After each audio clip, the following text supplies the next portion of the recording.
नमस्कार मित्रांनो, माझ्या VID काव्यमाला चॅनलवरती मी तुम्हा सर्वांचं स्वागत करतो. जग बदल घालून निघावं, सांगून गेले मला भीमराव. असं म्हणत शोषितांच्या आणि कामगारांच्या हक्कासाठी आपली लेखणी तलवारीसारखी चालवणारे महामानव म्हणजे लोकशाहीर अण्णाभाऊ साठे.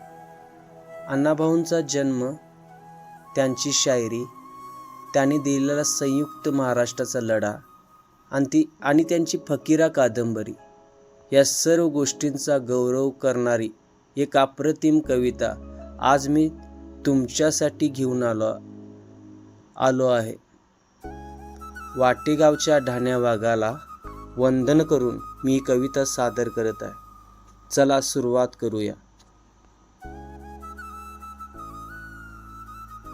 वाटेगावच्या ढाण्या वाघांनी 1.5 दिवसाची शाळा केली होती.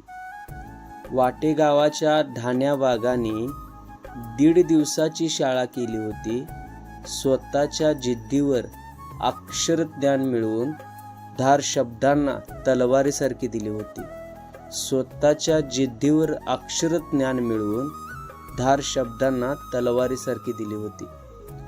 गरजणारा सिंहा तो पवाड्यात गरजला, गरजणारा सिंहा तो पवाड्यात गरजला.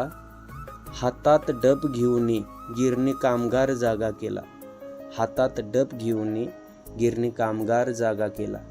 मैना गावाकडं राहिली ही छक्कड गायली, मैना गावाकडं राहिली ही छक्कड गायली. त्याच्या शायरीने संयुक्त महाराष्ट्राला जाग आली, त्याच्या शायरीने संयुक्त महाराष्ट्राला जाग आली. गरिबांचं दुःख पानावर उतरलं, गरिबांचं दुःख पानावर उतरलं. फकीराच्या लढ्यानं सारं जग गाजवलं, फकीराच्या लढ्यानं सारं जग गाजवलं.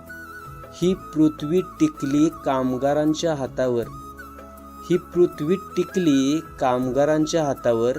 असा बंड पुकारला उभ्या जगावर, असा बंड पुकारला उभ्या जगावर. बा भीमाच्या विचारांनी अण्णाभाऊ पेटले, बा भीमाच्या विचारांनी अण्णाभाऊ पेटले.